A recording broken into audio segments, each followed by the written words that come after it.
स्वागत। देश विदेश में बैठे सारे दर्शकों का बहुत बहुत स्वागत करते हैं उन्होंने अपने प्रोग्राम गल्लां ते गीत दे विच। मैं मेघा गल जे सिक्ख्या दी करिए तो सिक्ख्या ग्रहण करना हर विद्यार्थी का मुढ़ला हक है। सिक्ख्या ग्रहण करके अपनी जिंदगी दे विच उचाइयां तक पहुंच सकता है, अपने सुपनियां नूं साकार कर सकता है। सिक्ख्या दी मैं खास गल कर रही हूँ क्योंकि अज गल्लां ते गीत प्रोग्राम दे विच तकनीकी सिक्ख्या दी गल करांगे। तकनीकी सिक्ख्या विद्यार्थियों लिए कितनी लाहेवंद है, तकनीकी सिक्ख्या दे अधीन किहड़े-किहड़े कोर्सेस आ जाते हैं तो किस तरह विद्यार्थी ये कोर्सेस करके अपने लिए होर रोजगार के मौके बना सकते हैं, सारी गलबात करांगे। तो गलबात करने लिए स्टूडियो दे विच साडे नाल मौजूद ने। बहुत बहुत स्वागत करते हैं डॉक्टर संजीव नवल जी का। डॉक्टर संजीव नवल जी प्रिंसीपल ने डेविएट कॉलेज जलंधर दे विच। बहुत बहुत तुहाडा स्वागत है। थैंक यू मेघा जी।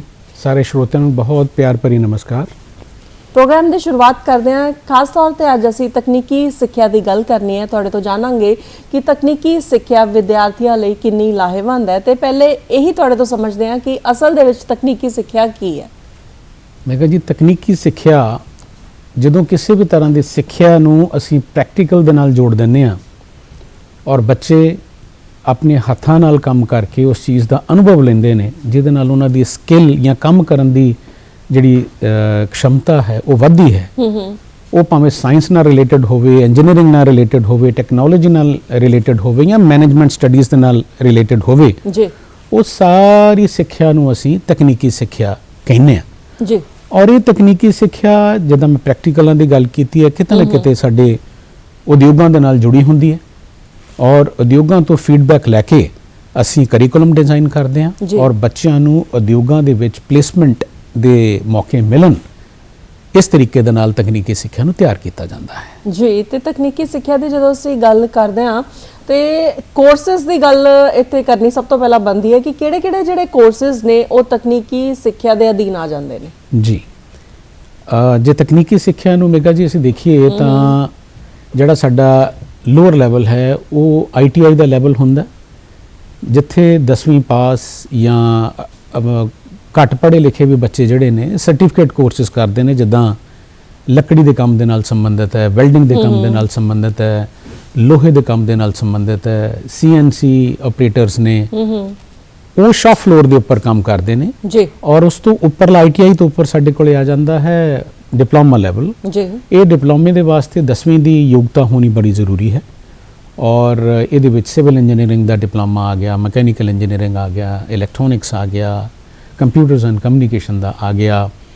इन्हों करन तो बाद तुसी JEE लैवल जिहड़ा है थोड़ा जूनीयर इंजीनियर का, भावें वो सरकारी पद होवे या तुसी किसी पब्लिक सैक्टर दे विच या प्राइवेट दे विच भी जाने हो तो वो लैवल ते जाके तुसी अब्जॉर्ब होने हो, कार्यरत होने हो। उस तो उपर साडे कोले आ जांदियां ने इंजीनियरिंग कॉलेजेस जिथे 4 ईयर डिग्री प्रोग्राम 4 साल के प्रोग्राम्स होंदे ने। वो भी तकरीबन फील्ड ही रहणगे, जिद्दां सिविल इंजीनियरिंग हो गया, इलैक्ट्रिकल इंजीनियरिंग हो गया, मैकेनिकल इंजीनियरिंग हो गया, इलैक्ट्रॉनिक्स एंड कम्युनिकेशन इंजीनियरिंग हो गया, कंप्यूटर साइंस एंड इंजीनियरिंग हो गया, तुहाडे कोले इंफॉर्मेशन एंड टैक्नोलॉजी हो गया, तुहाडे कोले bachelors in hospitality and aviation industry हो गया, लैदर टेक्नोलॉजी हो गई, तुहाडे कोल रबर टेक्नोलॉजी हो गई।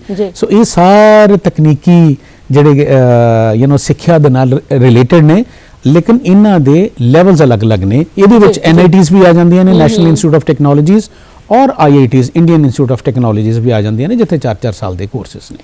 तो जिस तरह तुसीं कोर्सेस दस्सिया कि ये कोर्सेस जिहड़े है वो तकनीकी सिक्ख्या दे विच आ जांदे ने।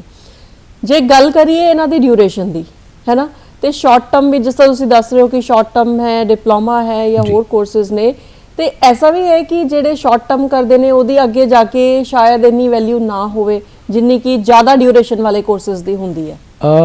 नहीं, इदां दा मेघा जी कोई कॉन्सैप्ट नहीं है। डिपेंड करता है कि तुसी अपने आप नूं किस तरीके दे नाल तैयार कीता है, भावें वो सर्टिफिकेट कोर्स ही क्यों ना होवे ITI दा जी जी। जे तुसी इस तरीके दे नाल कीता है, वो कोर्स कीता है जिहदी इंडस्ट्री दे विच डिमांड है जी। जिद्दां तुसी देखो छोटा जिहा काम है, साडे कोल मोबाइल फोन्स ने, मोबाइल फोन्स यूज करांगे तो खराब भी होणगे। हुण जे किसी नूं मोबाइल फोन ठीक करन दी तकनीक आ जावे तो अपना काम खोल सकदा ना। जे किसी नूं राजगिरी दा काम आ जावे, बहुते पैसे ना खर्चदियां होया तुसी राजगिरी का काम अपना शुरू कर सकते हो। तुसी लकड़ी दा काम करना चाहते हो, ਬਹੁਤ ਪੈਸਾ ਨਹੀਂ ਖਰਚਣਾ ਚਾਹੁੰਦੇ, ਬੜੇ ਸਧਾਰਨ ਪਰਿਵਾਰ ਨੂੰ ਤੁਸੀਂ ਬਿਲੋਂਗ ਕਰਦੇ ਹੋ, ਜੀ। ਫੰਡਸ ਦੀ ਕਮੀ ਹੈ ਕਿਤੇ ਨਾ ਕਿਤੇ, ਤਾਂ ਤੁਸੀਂ ਘੱਟ ਪੈਸੇ ਖਰਚ ਕੇ ਸ਼ਾਰਟ ਪ੍ਰੋਗਰਾਮ ਕਰਕੇ ਕਿਤੇ ਨਾ ਕਿਤੇ ਜ਼ਰੂਰ ਉਦਯੋਗ ਦੇ ਵਿੱਚ ਲੱਗ ਸਕਦੇ ਹੋ। ਸੋ ਇਦਾਂ ਦੀ ਕੋਈ ਗੱਲ ਨਹੀਂ ਕਿ ਜਿਹੜਾ ਛੋਟੇ ਲੈਵਲ ਦਾ ਜਿਹੜਾ ਸਾਡੇ ਸਰਟੀਫਿਕੇਟ ਪ੍ਰੋਗਰਾਮ ਹੈ ਉਹਦੀ ਘੱਟ ਹੈ ਔਰ ਵੱਡੇ ਦੀ ਜ਼ਿਆਦਾ।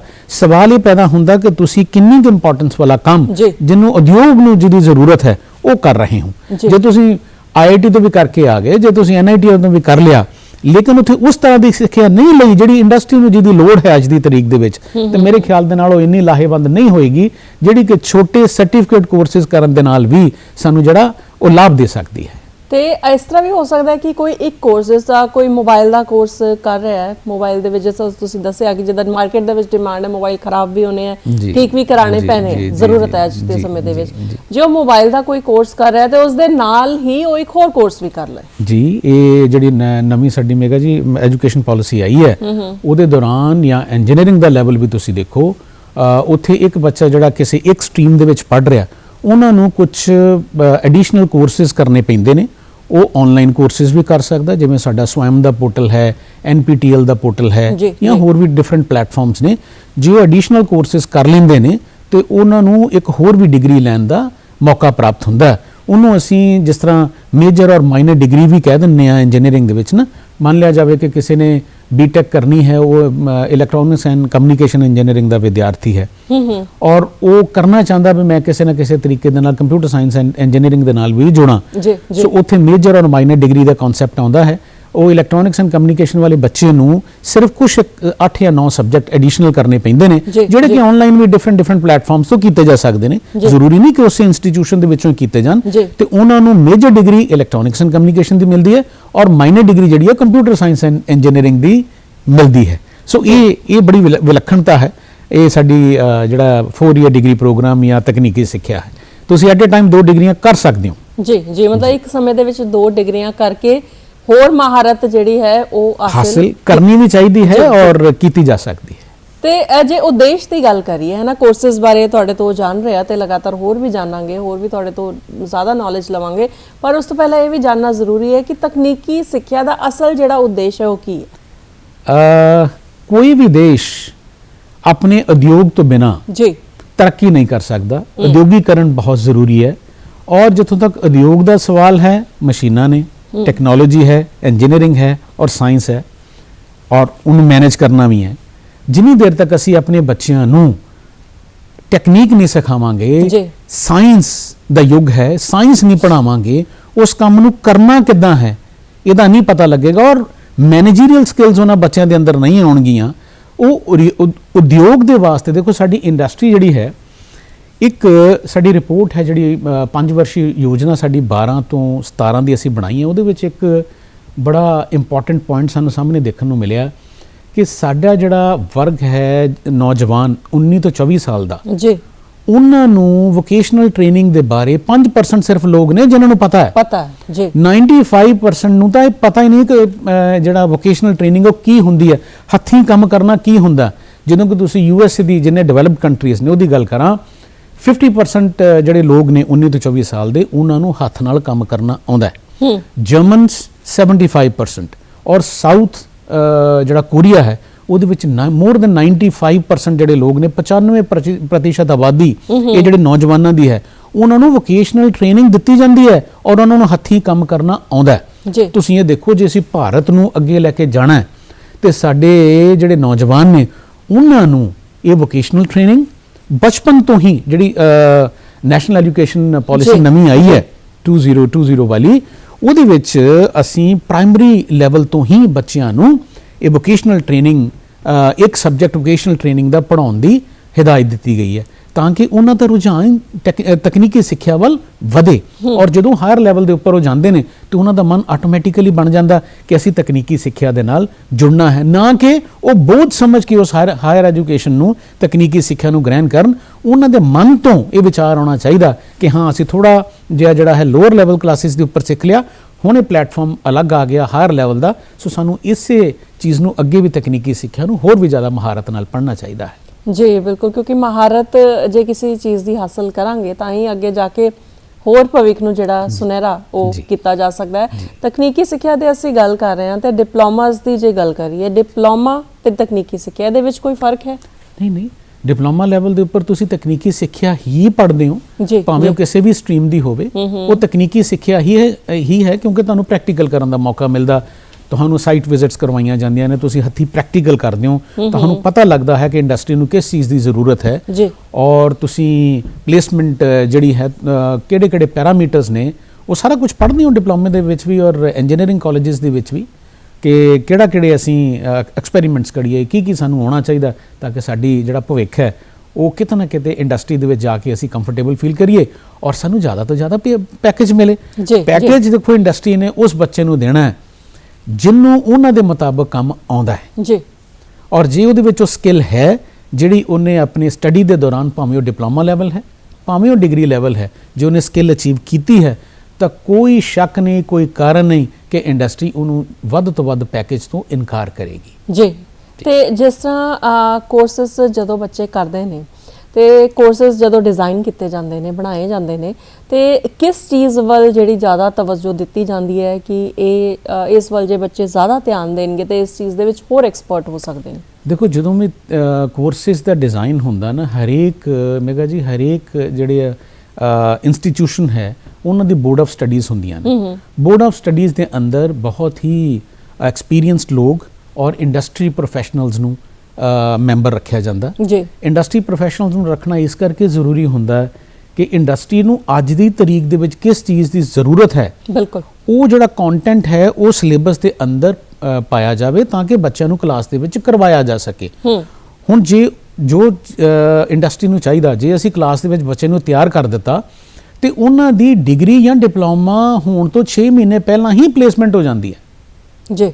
ਔਰ ਜਿਸ ਬੱਚੇ ਨੂੰ 6 ਮਹੀਨੇ ਪਹਿਲਾਂ ਤੁਸੀਂ ਦੇਖੋ ਪਲੇਸਮੈਂਟ ਹੋ ਗਈ, ਪੇ ਪੈਕੇਜ ਉਹਨੂੰ ਮਿਲ ਗਿਆ, ਉਹਦੀ ਖੁਸ਼ੀ ਦਾ ਅੰਦਾਜ਼ਾ ਲਾਓ ਕਿ ਉਹ ਡਿਪਲੋਮਾ 3 ਸਾਲ ਦਾ ਸੀ, 2.5 ਸਾਲ ਬਾਅਦ ਹੀ ਉਹਨੂੰ ਇਹ ਪਤਾ ਲੱਗ ਗਿਆ ਕਿ ਮੈਂ 40-50,000 ਜਿਹੜਾ ਹੈ 50,000 ਦੀ ਨੌਕਰੀ ਦੇ ਉੱਪਰ ਇਸ ਇੰਡਸਟਰੀ ਦੇ ਵਿੱਚ ਜਾਣਾ ਹੈ, ਤਾਂ ਕਿਉਂ ਨਹੀਂ ਦਿਲ ਵਧੇਗਾ ਔਰ ਬੜੀ ਖੁਸ਼ੀ ਦੇ ਨਾਲ ਬੱਚੇ ਜਿਹੜੇ ਆ ਉਹ ਕਰਦੇ ਆ। ਇਹ ਜਿਹੜੇ ਕੋਰਸਿਸ ਨੇ ਇਹਨਾਂ ਦੇ ਵਿੱਚ ਇੰਡਸਟਰੀ ਦੇ ਲੋਕਾਂ ਦਾ ਜਿਹੜਾ ਤਾਲਮੇਲ ਹੈ ਜੀ, ਹੈ ਨਾ, ਉਹ ਹੋਣਾ ਬਹੁਤ ਜ਼ਰੂਰੀ ਹੈ ਤਾਂ ਕਿ ਅਸੀਂ ਆਪਣੇ ਬੱਚਿਆਂ ਨੂੰ ਉਦਯੋਗਾਂ ਵਾਸਤੇ ਤਿਆਰ ਕਰ ਸਕੀਏ। ਤੇ ਜਿਸ ਤਰ੍ਹਾਂ ਸਟੂਡੈਂਟਸ ਤੁਹਾਡੇ ਕੋਲ ਆਉਂਦੇ ਨੇ ਤੇ ਪਹਿਲਾ ਸਵਾਲ ਸ਼ਾਇਦ ਇਹ ਹੁੰਦਾ ਹੋਏਗਾ ਜਾਂ ਪੇਰੈਂਟਸ ਵੱਲੋਂ ਇਹ ਸਵਾਲ ਕੀਤਾ ਜਾਂਦਾ ਹੋਏਗਾ ਕਿ ਮਾਰਕੀਟ ਦੇ ਵਿੱਚ ਕਿਸ ਚੀਜ਼ ਦੀ ਡਿਮਾਂਡ ਜ਼ਿਆਦਾ ਹੈ ਜੀ, ਬੱਚੇ ਨੂੰ ਕਿਹੜਾ ਕੋਰਸ ਕਰਨਾ ਚਾਹੀਦਾ ਹੈ ਤੇ ਉੱਥੇ ਕੀ ਸਲਾਹ ਦਿੱਤੀ ਜਾਂਦੀ ਹੈ?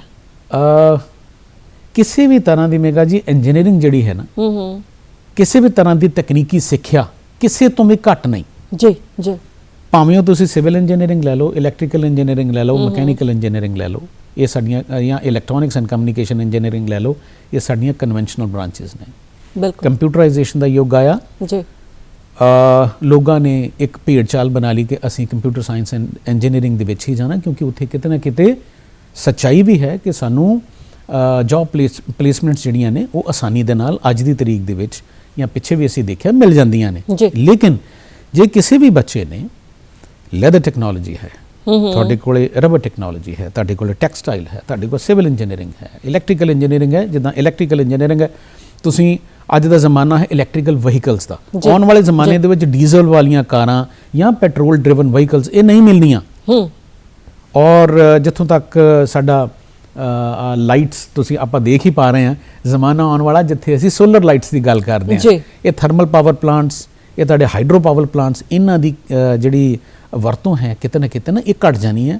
ਈਸ਼ਵਰ ਦੇਖੋ ਸੂਰਯਦੇਵ ਸਾਨੂੰ ਕਿੰਨੀ ਅੱਛੀ ਰੋਸ਼ਨੀ ਦੇ ਰਿਹਾ ਹੈ, ਸੋ ਅਸੀਂ ਵੱਧ ਰਹੇ ਹਾਂ ਕਿ ਅਸੀਂ ਜਿਹੜਾ ਹੈ ਸੂਰਯ ਪੁੱਤਰ, ਭਾਰਤ ਨੂੰ ਤੇ ਸੂਰਯ ਪੁੱਤਰ ਕਿਹਾ ਜਾਂਦਾ, ਅਸੀਂ ਜ਼ਿਆਦਾ ਤੋਂ ਜ਼ਿਆਦਾ એનર્ਜੀ ਸੂਰਯਦੇਵ ਦੀ ਲੈ ਕੇ ਉਹਨਾਂ ਤੋਂ ਬਿਜਲੀ ਪੈਦਾ ਕਰੀਏ। ਸੋ ਇਹ ਜਿਹੜੀਆਂ ਟੈਕਨੀਕਸ ਨੇ, ਮਕੈਨੀਕਲ ਇੰਜੀਨੀਅਰਿੰਗ ਦੀ ਗੱਲ ਕਰੋ, ਰੋਬੋਟਿਕਸ ਦੀ ਗੱਲ ਆਉਂਦੀ ਹੈ, ਉਹ ਰੋਬੋਟ ਬਣਾਉਣੇ ਨੇ, ਇਲੈਕਟ੍ਰੋਨਿਕਸ ਐਂਡ ਕਮਿਊਨੀਕੇਸ਼ਨ ਸੈਂਸਰ, ਅਸੀਂ ਕਾਰ ਦੇ ਵਿੱਚ ਬੈਠਦੇ ਹਾਂ ਤੇ ਦੇਖੋ ਜੇ ਤੁਸੀਂ ਆਪਣੀ ਬੈਲਟ ਨਹੀਂ ਲਾਈ ਹੁੰਦੀ ਨਾ ਤੇ ਉੱਥੋਂ ਆਵਾਜ਼ ਆਉਂਦੀ ਹੈ, ਇਹ ਸੈਂਸਰ ਬੇਸਡ ਟੈਕਨੋਲੋਜੀਜ਼ ਨੇ।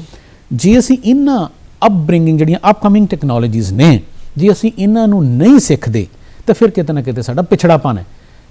ਇੰਸਟੀਟਿਊਸ਼ਨਸ ਨੂੰ, ਬੋਰਡ ਆਫ ਸਟੱਡੀਜ਼ ਨੂੰ ਕਿਸ ਚੀਜ਼ ਦੀ ਜ਼ਰੂਰਤ ਹੈ ਅੱਜ ਦੀ ਤਰੀਕ ਦੇ ਵਿੱਚ, ਕਿਉਂਕਿ ਡਿਮਾਂਡ ਜਿਹੜੀ ਹੈ ਨਾ ਇੰਡਸਟਰੀ ਦੀ ਉਹ ਹਰ 2-2 3-3 ਮਹੀਨੇ ਬਾਅਦ ਚੇਂਜ ਹੁੰਦੀ ਰਹਿੰਦੀ ਹੈ। ਇਸੇ ਤਰ੍ਹਾਂ ਬੋਰਡ ਆਫ ਸਟੱਡੀਜ਼ ਨੂੰ ਵੀ ਸਾਨੂੰ ਚੇਂਜ ਕਰਦੇ ਰਹਿਣਾ, ਬੋਰਡ ਆਫ ਸਟੱਡੀ ਦੇ ਵਿੱਚ ਮੁੱਦੇ ਲਿਆ ਕੇ ਮਤੇ ਲਿਆ ਕੇ ਚੇਂਜ ਕਰਦੇ ਰਹਿਣਾ ਚਾਹੀਦਾ। ਤਕਨੀਕੀ ਸਿੱਖਿਆ ਅਪਗ੍ਰੇਡ ਕਰਦੇ ਰੱਖਣਾ ਚਾਹੀਦਾ ਤਾਂ ਕਿ ਜਿਹੜੇ ਬੱਚੇ ਨੇ ਉਹ ਨਵੀਆਂ ਤੋਂ ਨਵੀਆਂ ਚੀਜ਼ਾਂ ਸਿੱਖਦੇ ਰਹਿਣ ਔਰ ਜ਼ਿਆਦਾ ਤੋਂ ਜ਼ਿਆਦਾ ਪੈਕੇजेस ਉਹਨਾਂ ਨੂੰ ਮਿਲਣ। ਤੇ ਇਸ ਵੇਲੇ ਜੇ ਕਾਉਂਸਲਿੰਗ ਦੀ ਗੱਲ ਕਰੀਏ ਤੇ ਕਾਉਂਸਲਿੰਗ ਕਿੰਨਾ ਕੁ ਰੋਲ ਅਦਾ ਕਰਦੀ ਹੈ ਬੱਚਿਆਂ ਨੂੰ ਇਹ ਫੈਸਲਾ ਲੈਣ ਦੇ ਵਿੱਚ ਕਿ ਕੀ ਠੀਕ ਹੈ? ਦੇਖੋ ਮੇਗਾ ਜੀ, ਕਾਉਂਸਲਿੰਗ ਇੱਕ ਇਦਾਂ ਦਾ ਇਨਸਪੀਰੇਸ਼ਨ ਹੈ ਜਿਹੜੀ ਬੱਚੇ ਨੂੰ ਸੇਧ ਦਿੰਦੀ ਹੈ ਵੀ ਤੁਸੀਂ ਕਰਨਾ ਕੀ ਹੈ। ਸਭ ਤੋਂ ਪਹਿਲਾਂ ਤਾਂ ਬੱਚੇ ਦਾ ਜਿਹੜਾ ਇਨਕਲੀਨੇਸ਼ਨ ਹੈ, ਬੱਚੇ ਦਾ ਰੁਝਾਨ ਕੀ ਹੈ, ਬੱਚਾ ਕਰਨਾ ਕੀ ਚਾਹੁੰਦਾ। ਬੱਚਾ ਇੰਜੀਨੀਅਰਿੰਗ ਕਰਨਾ ਚਾਹੁੰਦਾ, +2 ਵਾਲੇ ਬੱਚੇ ਨੂੰ ਬਹੁਤ ਜ਼ਿਆਦਾ ਬਹੁਤ ਘੱਟ ਬੱਚੇ ਇਦਾਂ ਦੇ ਹੁੰਦੇ ਜਿਹਨਾਂ ਨੂੰ ਪਤਾ ਹੈ ਕਿ ਮੈਂ ਕੀ ਕਰਨਾ ਕੀ ਨਹੀਂ ਕਰਨਾ, ਕਿਉਂਕਿ ਸਾਡੀ ਜਿਹੜੀ ਐਜੂਕੇਸ਼ਨ ਪਾਲਿਸੀ ਹੈ ਉਹ ਇਹ ਕਹਿੰਦੀ ਹੈ ਵੀ ਜੇ ਤੁਸੀਂ ਟੈਸਟ ਪਾਸ ਕਰ ਲਿਆ, ਜਿੱਦਾਂ ਅਸੀਂ IIT ਦੇ ਵਿੱਚ ਜਾਣਾ ਹੈ ਤੇ JEE ਮੇਨਸ ਨੇ ਤੁਹਾਡੇ ਕੋਲ ਐਡਵਾਂਸ ਹੈ, ਉਹ ਹੈ NIT ਦੇ ਵਿੱਚ ਜਾਣਾ ਤੇ JEE ਮੇਨਸ ਦੇ ਬੇਸ ਦੇ ਉੱਪਰ ਤੁਹਾਡਾ ਹੋਏਗਾ। ਦੂਜੇ ਇੰਜੀਨੀਅਰਿੰਗ ਕਾਲਜਸ ਨੇ ਉੱਥੇ ਸਮਝਾਉਣਾ ਇਹਨਾਂ ਨੂੰ ਬੜਾ ਜ਼ਰੂਰੀ ਹੁੰਦਾ ਹੈ ਕਿ ਕਿਸੇ ਵੀ ਤਰ੍ਹਾਂ ਦੀ ਜਿਹੜੀ ਇੰਜੀਨੀਅਰਿੰਗ ਹੈ ਉਹ ਮਾੜੀ ਨਹੀਂ ਜੀ। ਸਿਰਫ ਔਰ ਸਿਰਫ ਤੁਸੀਂ ਕੰਪਿਊਟਰ ਔਰ IT ਦੇ ਪਿੱਛੇ ਭੱਜ ਕੇ ਆਪਣਾ ਭਵਿੱਖ ਦਾ ਡਿਜ਼ਾਈਨ ਨਾ ਕਰੋ ਜੀ। ਮੈਂ ਅਕਸਰ ਕਹਿਣਾ ਹੁੰਦਾ ਕਿ ਇੱਕ ਬੱਚੇ ਨੂੰ ਇਹ ਪੁੱਛਿਆ ਜਾਵੇ ਬਈ ਤੁਸੀਂ ਕਲਾਸ 1 ਆਫੀਸਰ ਬਣਨਾ ਚਾਹੁੰਦੇ ਹੋ ਸੈਂਟਰਲ ਸਰਵਿਸਿਜ਼ ਜਾਂ state services. State services means Punjab public service commission ਦੇ ਥਰੂ, ਔਰ ਸੈਂਟਰਲ ਸਰਵਿਸਿਜ਼ ਦਾ ਮਤਲਬ ਹੋ ਗਿਆ ਤੁਸੀਂ UPSC ਦੇ ਥਰੂ। ਹਰ ਬੱਚਾ ਕਹੇਗਾ ਜੀ ਮੈਂ ਕਲਾਸ 1 ਆਫੀਸਰ ਸੈਂਟਰਲ ਸਰਵਿਸਿਜ਼ ਦੇ ਵਿੱਚ ਔਰ ਸਟੇਟ ਸਰਵਿਸਿਜ਼ ਬਣਨਾ ਚਾਹੁੰਦਾ। ਹੁਣ ਮੈਂ ਕੀ ਜੇ CSE ਵਾਲੇ ਬੱਚੇ ਨੂੰ ਪੁੱਛਾਂ ਜਿਹਨੇ ਕੰਪਿਊਟਰ ਸਾਇੰਸ ਐਂਡ ਇੰਜੀਨੀਅਰਿੰਗ ਕੀਤੀ ਹੈ, IT ਵਾਲੇ ਬੱਚੇ ਨੂੰ ਪੁੱਛਾਂ ਕਿ ਜਦੋਂ ਤੁਸੀਂ UPSC ਦੇ ਵਿੱਚ ਅਪੀਅਰ ਹੋਵੋਗੇ, UPSC ਕੀ ਇਹ ਤੁਹਾਡੀ ਜਿਹੜੀ ਸਟੱਡੀ ਹੈ ਉਹ ਉਹਦਾ ਹਿੱਸਾ ਹੈ ਉਸ ਐਗਜ਼ਾਮ ਦਾ? ਨਹੀਂ। ਹਾਲੇ ਤੱਕ UPSC ਨੇ CSE ਨੂੰ ਜਾਂ IT ਨੂੰ ਨਹੀਂ ਪਾਇਆ। ਉਹ UPSC ਕੰਪੀਟ ਕਰਨਗੇ ਲੇਕਿਨ ਦੂਜੇ ਸਬਜੈਕਟ ਲੈ ਕੇ ਕਰਨਗੇ। ਉਹ ਇਲੈਕਟ੍ਰੋਨਿਕਸ ਐਂਡ ਕਮਿਊਨੀਕੇਸ਼ਨ ਲੈ ਲੈਣਗੇ, ਇਲੈਕਟ੍ਰੀਕਲ ਇੰਜੀਨੀਅਰਿੰਗ ਲੈ ਲੈਣਗੇ, ਇਸ ਤਰੀਕੇ ਦੇ ਨਾਲ ਉਹ ਕੰਪੀਟ ਕਰਨਗੇ। ਇਹਦਾ ਮਤਲਬ ਇਹ ਹੋ ਗਿਆ ਕਿ ਹੋਰ ਤਾਂ ਇਸ ਚੀਜ਼ ਦੀ ਲੱਗੀ ਹੈ ਲੇਕਿਨ ਬੰਨਾ ਅਸੀਂ ਕਲਾਸ 1 ਸੈਂਟਰਲ ਸਰਵਿਸਿਜ਼ 'ਚ ਚਾਹੁੰਦੇ ਹਾਂ ਤਾਂ ਸਾਡਾ ਕਿਤੇ ਨਾ ਕਿਤੇ ਨਾ ਦਵੰਦ ਹੈ ਆਪਸ। ਹੁਣ ਤੁਸੀਂ ਕਨਵੈਨਸ਼ਨਲ ਬ੍ਰਾਂਚਿਸ ਲਓ, ਸਿਵਲ ਇੰਜੀਨੀਅਰਿੰਗ ਲਓ, ਤੁਸੀਂ ਮਕੈਨੀਕਲ ਇੰਜੀਨੀਅਰਿੰਗ ਲਓ, ਤੁਸੀਂ ਇਲੈਕਟ੍ਰੀਕਲ ਇੰਜੀਨੀਅਰਿੰਗ ਲਓ, ਇਲੈਕਟ੍ਰੋਨਿਕਸ ਐਂਡ ਕਮਿਊਨੀਕੇਸ਼ਨ ਲਓ, ਉਹ ਸਾਰੀਆਂ ਸਟੱਡੀਜ਼ ਨੂੰ ਅੱਗੇ ਲੈ ਕੇ ਤੁਸੀਂ UPSC ਕਰੈਕ ਕਰੋ। ਤੁਸੀਂ ਕਲਾਸ 1 ਲੱਗਦੇ ਹੋ ਸੈਂਟਰਲ ਸਰਵਿਸਿਜ਼ ਵਿੱਚ, ਤੁਸੀਂ ਰੇਲਵੇਜ਼ ਦੇ ਵਿੱਚ ਜਾਂਦੇ ਹੋ, ਤੁਸੀਂ MTNL 'ਚ ਜਾਂਦੇ ਹੋ, ਤੁਸੀਂ ਡਿਫਰੈਂਟ ਜਿੰਨੇ ਵੀ ਸਾਡੇ ਪਬਲਿਕ ਸੈਕਟਰ ਅੰਡਰਟੇਕਿੰਗਸ ਨੇ ਉਹਦੇ ਵਿੱਚ ਤੁਹਾਡਾ ਚੁਣਾਵ ਕਲਾਸ 1 ਆਫੀਸਰ ਹੁੰਦਾ ਜੀ। ਔਰ ਇਸੇ ਤਰ੍ਹਾਂ ਸਟੇਟ ਸਰਵਿਸਿਜ਼ ਨੇ ਤੁਹਾਡੀਆਂ, ਤੁਸੀਂ ਪੰਜਾਬ ਪਬਲਿਕ ਸਰਵਿਸ ਕਮਿਸ਼ਨ ਹੈ ਜਾਂ ਸਟੇਟ ਸਰਵਿਸ ਕਮਿਸ਼ਨਸ ਨੇ, ਉੱਥੇ ਤੁਸੀਂ ਇਹਨਾਂ ਜਿਹੜੀਆਂ ਕਨਵੈਨਸ਼ਨਲ ਬ੍ਰਾਂਚਿਸ ਨੇ ਉਹਨੂੰ ਲੈ ਕੇ ਤੁਸੀਂ ਕਲਾਸ 1 ਗਜ਼ਟਡ ਅਫਸਰ ਲੱਗਦੇ ਹੋ। ਸੋ ਇਸ ਤਰ੍ਹਾਂ ਦੀ ਕਾਉਂਸਲਿੰਗ ਬੜੀ ਜ਼ਰੂਰੀ ਹੈ ਕਿ ਜੇ ਤੁਸੀਂ ਕਲਾਸ 1 ਬਣਨਾ ਆ ਉਹਦੇ ਵਾਸਤੇ ਕਿਹੜੇ ਕਿੱਤੇ ਨੇ, ਕਿਹੜੀਆਂ ਬ੍ਰਾਂਚਿਸ ਨੇ ਜਿਨ੍ਹਾਂ ਨੂੰ ਲੈ ਕੇ ਤੁਸੀਂ ਕਲਾਸ 1 ਆਫੀਸਰ ਬਣ ਸਕਦੇ ਹੋ। ਆਪਣੀ ਗੱਲਬਾਤ ਇਸ ਤਰ੍ਹਾਂ ਕਰਦੇ ਰਵਾਂਗੇ ਪ੍ਰੋਗਰਾਮ ਗੱਲਾਂ ਤੇ ਗੀਤ ਦੇ ਵਿੱਚ। ਹੁਣ ਸਮਾਂ ਹੋ ਰਿਹਾ, ਦੇਖਦੇ ਹਾਂ ਇੱਕ ਖੂਬਸੂਰਤ ਜਿਹਾ ਗੀਤ।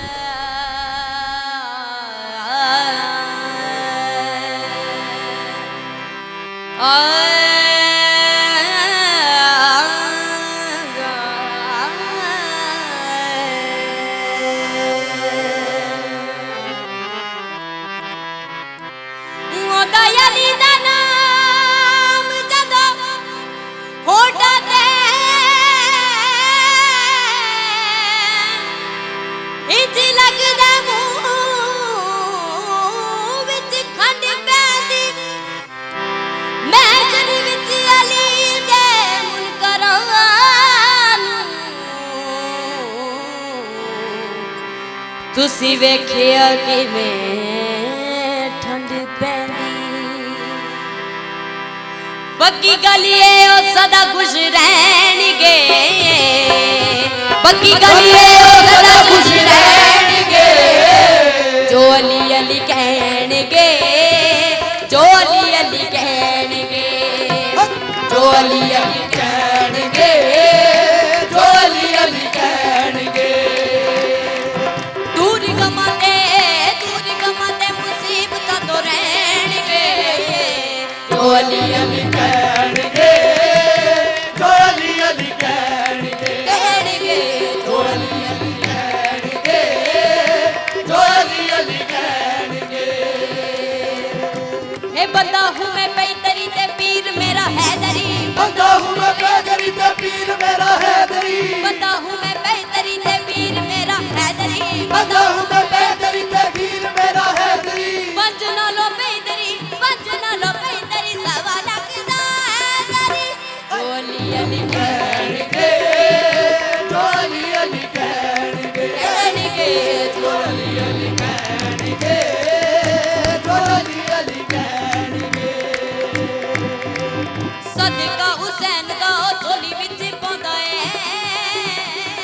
ਅਲੀ ਅਲੀ ਕਰੀਏ ਤੇ ਰੱਬ ਮੰਨ ਜਾਂਦਾ ਏ ਅਲੀ ਅਲੀ ਕਰੀਏ ਤੇ ਰੱਬ ਮੰਨ ਜਾਂਦਾ ਏ ਅਲੀ ਅਲੀ ਕਰੀਏ ਤੇ ਰੱਬ ਮੰਨ ਜਾਂਦਾ ਏ ਸਦਕਾ ਹੁਸੈਨ ਦਾ ਝੋਲੀ ਵਿੱਚ ਪਾਉਂਦਾ ਏ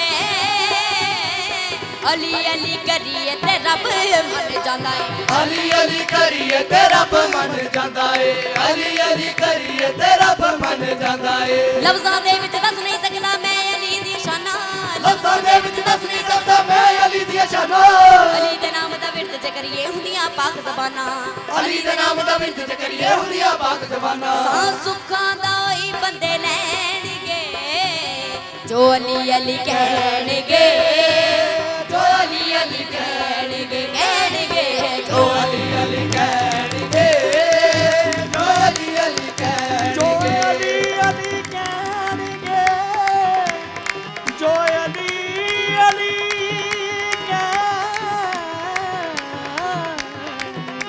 ਜੋ ਅਲੀ ਅਲੀ ਕਹਿਣਗੇ ਜੋ ਅਲੀ ਅਲੀ ਕਹਿਣਗੇ ਜੋ ਅਲੀ ਅਲੀ ਕਹਿਣਗੇ ਜੋ ਅਲੀ ਅਲੀ ਕਹਿਣਗੇ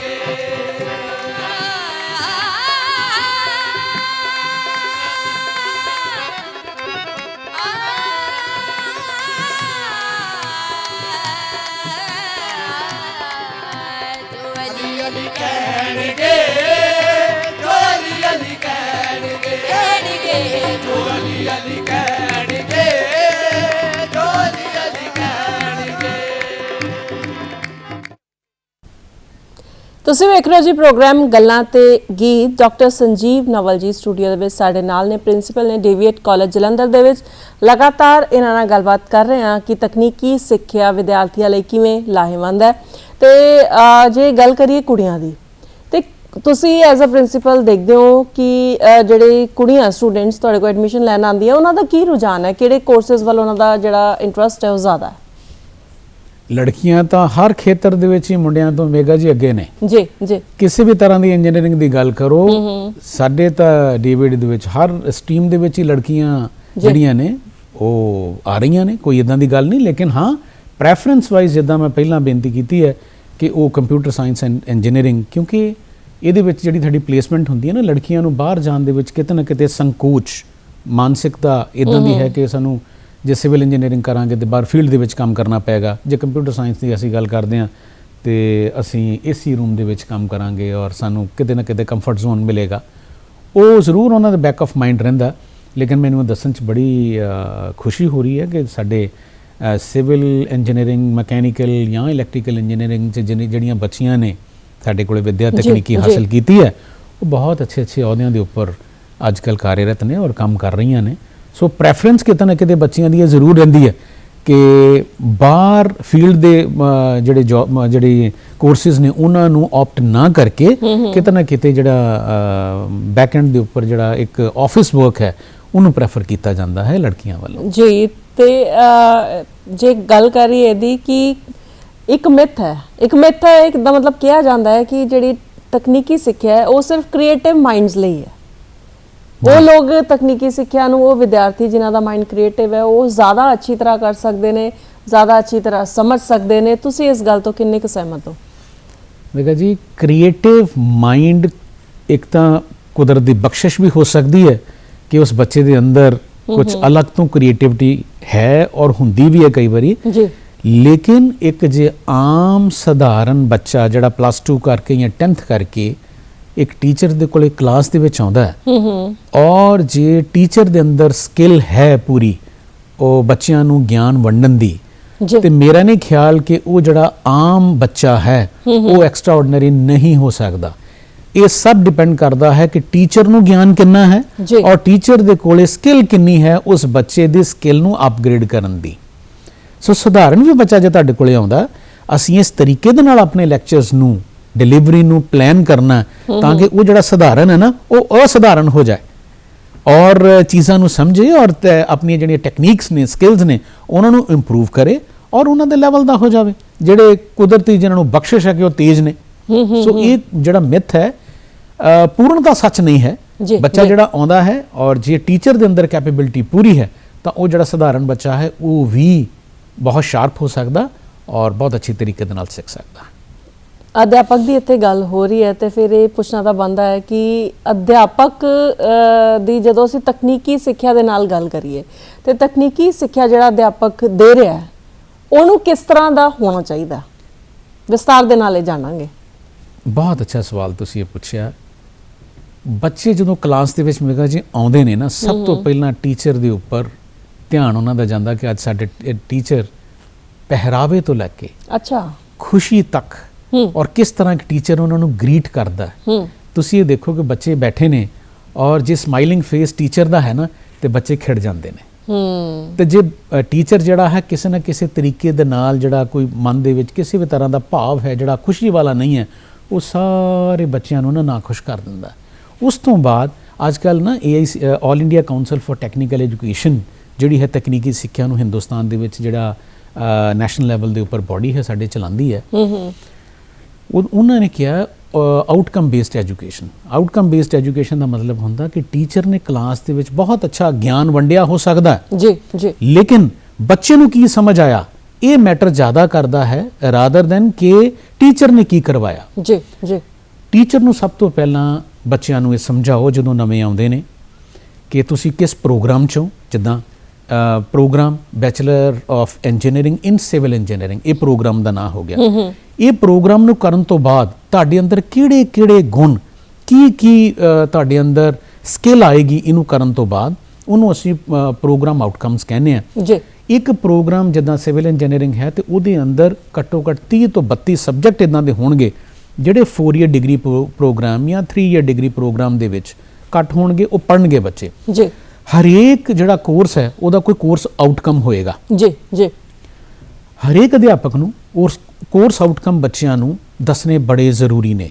ਔਰ ਜਦੋਂ ਵੀ ਟੀਚਰ ਲੈਕਚਰ ਲੈਣ ਜਾਂਦੇ ਨੇ, ਟੀਚਰ ਸਾਹਿਬਾਨ ਨੂੰ ਬਲੈਕ ਬੋਰਡ ਦੇ ਉੱਪਰ ਇਹ ਦੱਸਣਾ ਚਾਹੀਦਾ ਕਿ ਅੱਜ ਦਾ ਲੈਕਚਰ ਕਿਸ ਚੀਜ਼ ਦੇ ਉੱਪਰ ਆਧਾਰਿਤ ਹੋਏਗਾ ਔਰ ਅੱਜ 40 ਜਾਂ 45 ਮਿੰਟ ਮੇਰਾ ਲੈਕਚਰ ਸੁਣਨ ਤੋਂ ਬਾਅਦ ਤੁਹਾਡੇ ਅੰਦਰ ਕਿਹੜੀ ਸਕਿੱਲ ਡਿਵੈਲਪਮੈਂਟ ਹੋਏਗੀ ਔਰ ਤੁਹਾਨੂੰ ਕੀ ਸਿੱਖਣ ਨੂੰ ਮਿਲੇਗਾ ਜੀ।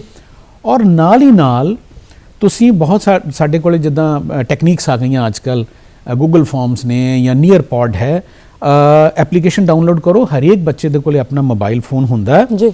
ਤੁਸੀਂ ਲੈਕਚਰ ਕਿਸ ਤਰ੍ਹਾਂ ਦਾ ਦਿੱਤਾ ਇਹ ਫੀਡਬੈਕ ਆਉਣੀ ਬੱਚੇ ਦੇ ਕੋਲੋਂ 40 ਮਿੰਟ ਤੋਂ ਬਾਅਦ ਬੜੀ ਜ਼ਰੂਰੀ ਹੈ।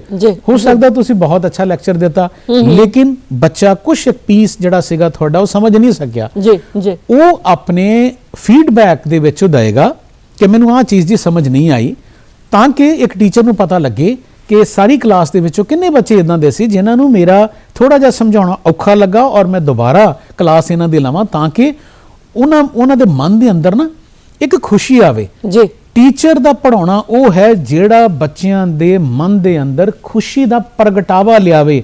ਸਿਰਫ ਗੀਤਾਂ ਦੇ ਉੱਪਰ ਨੱਚਣਾ ਗਾਉਣਾ ਬੱਚਿਆਂ ਨੂੰ ਨਹੀਂ ਆਉਣਾ ਚਾਹੀਦਾ। ਕਲਾਸ ਦੇ ਵਿੱਚ ਟੀਚਰ ਜਦੋਂ ਅੱਛਾ ਪੜਾਉਂਦਾ ਨਾ, ਬੱਚਿਆਂ ਦੇ ਅੰਦਰ ਉਹ ਵੀ ਉਤਸਵ ਦਾ ਮਾਹੌਲ ਹੁੰਦਾ, ਨੱਚਣ ਗਾਉਣ ਨੂੰ ਜੀ ਕਰਦਾ।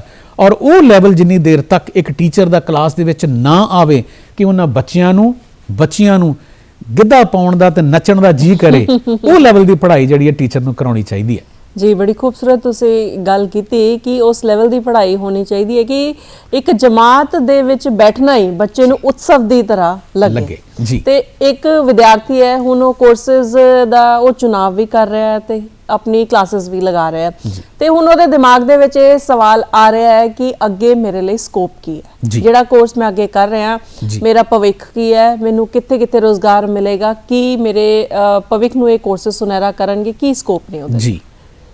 ਜਦੋਂ ਵੀ ਅਸੀਂ ਪ੍ਰੋਗਰਾਮ ਦੇ ਵਿੱਚ ਮੇਗਾ ਜੀ ਕਿਤੇ ਐਂਟਰ ਕਰਦੇ ਆ ਨਾ, ਬੱਚਾ ਕੋ ਦਾਖਲਾ ਲੈਂਦਾ, ਉਸ ਕਾਲਜ ਦੇ ਅੰਦਰ ਯੂਨੀਵਰਸਿਟੀ ਨੇ ਉਸ ਕਿੱਤੇ ਦੇ ਨਾਲ ਰਿਲੇਟਡ ਜਿੰਨੀਆਂ ਵੀ, ਇੱਕ ਤਾਂ ਸਾਡੇ ਕੋਲ ਜਿੱਦਾਂ ਮੈਂ ਤੁਹਾਨੂੰ ਪਹਿਲਾਂ ਦੱਸਿਆ ਨਾ ਨੈਸ਼ਨਲ ਲੈਵਲ ਪ੍ਰੋਗਰਾਮਸ ਨੇ, ਤੁਹਾਡੇ ਕੋਲ ਸਟੇਟ ਲੈਵਲ ਦੇ ਜਿਹੜੇ ਕੰਪੀਟੀਟਿਵ ਪ੍ਰੋਗਰਾਮਸ ਨੇ, ਇੱਕ ਉਹ ਹੈ। ਫਿਰ ਕਿਹੜੀਆਂ ਕੰਪਨੀਆਂ ਤੁਹਾਡੇ ਕੋਲੇ ਪਲੇਸਮੈਂਟ ਵਾਸਤੇ ਆਉਂਦੀਆਂ ਔਰ ਇਹ ਫਸਟ ਈਅਰ ਦੇ ਵਿੱਚ ਦੱਸ ਦਿੱਤਾ ਜਾਂਦਾ ਬੱਚਿਆਂ ਨੂੰ ਕਿ ਆਹ ਕੰਪਨੀਆਂ ਤੁਹਾਡੇ ਕੋਲੇ ਆਉਣਗੀਆਂ ਔਰ ਉਹਨਾਂ ਦਾ ਆਹ ਮਾਪਦੰਡ ਹੋਏਗਾ। ਕਿਸੇ ਸਭ ਤੋਂ ਜ਼ਰੂਰੀ ਅੱਜ ਦੀ ਤਰੀਕ ਦੇ ਵਿੱਚ ਦੇਖਿਆ ਗਿਆ ਕਿ ਬੱਚਿਆਂ ਦੇ ਅੰਦਰ ਜਿਹੜੀਆਂ ਰਿਟਨ ਐਂਡ ਕਮਿਊਨੀਕੇਸ਼ਨ ਸਕਿੱਲਸ ਨੇ, ਬੋਲਣ ਦੀ ਜੀ, ਆਪਣੇ ਮਨ ਦੇ ਜਿਹੜੇ ਭਾਵ ਨੇ ਉਹ ਤੇ ਅਸੀਂ ਬੋਲ ਕੇ ਹੀ ਦੱਸਾਂਗੇ ਨਾ ਜਾਂ ਲਿਖ ਕੇ ਦੱਸਾਂਗੇ। ਜੇ ਤੁਹਾਨੂੰ ਬਿੰਦੀ ਟਿੱਪੀ ਅਦਕ ਜਿਨ੍ਹਾਂ ਨੂੰ full stop, comma, sign of exclamation, sign of interrogation ਲਾਉਣੇ ਨਹੀਂ ਆਏ ਤਾਂ ਤੁਹਾਨੂੰ ਇਹਦਾ ਮਤਲਬ ਲਿਖਣਾ ਨਹੀਂ ਆਂਦਾ। ਔਰ ਜੇ ਤੁਸੀਂ ਬੋਲਣ ਦੇ ਵਿੱਚ ਵੀ ਕਨਵਿੰਸਿੰਗ ਨਹੀਂ ਰੱਖਦੇ, ਜੋ ਤੁਹਾਨੂੰ ਕੋਈ EMPLOYER ਪੁੱਛ ਰਿਹਾ ਸਵਾਲ ਤੁਹਾਨੂੰ ਦੱਸਣਾ ਨਹੀਂ ਆ ਰਿਹਾ, ਤੇ ਫਿਰ ਤੁਸੀਂ ਕਿਤੇ ਨਾ ਕਿਤੇ ਕਮਿਊਨੀਕੇਸ਼ਨ ਸਕਿੱਲ ਜਿਹੜੀਆਂ ਨੇ ਨਾ, ਬੋਲ ਚਾਲ ਦੀ ਜਿਹੜੀ ਤੁਹਾਡੇ ਕੋਲੇ ਇੱਕ ਆਰਟ ਹੈ, ਉਹਦੇ ਵਿੱਚ ਤੁਸੀਂ ਵਾਂਝੇ ਰਹਿ ਗਏ।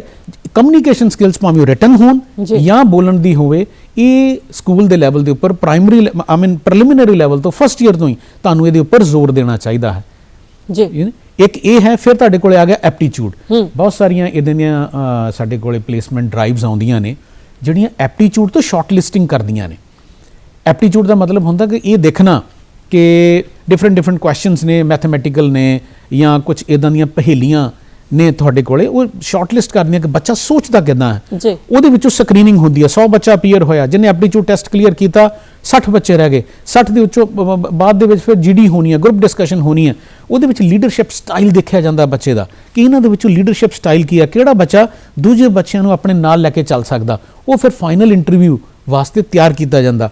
ਫਾਈਨਲ ਇੰਟਰਵਿਊ ਦੇ ਵਿੱਚ ਤੁਹਾਡੇ ਕੋਲੇ ਟੈਕਨੀਕਲ ਵੀ ਹੈ ਤੇ ਨਾਨ ਟੈਕਨੀਕਲ ਵੀ ਹੈ ਜੀ।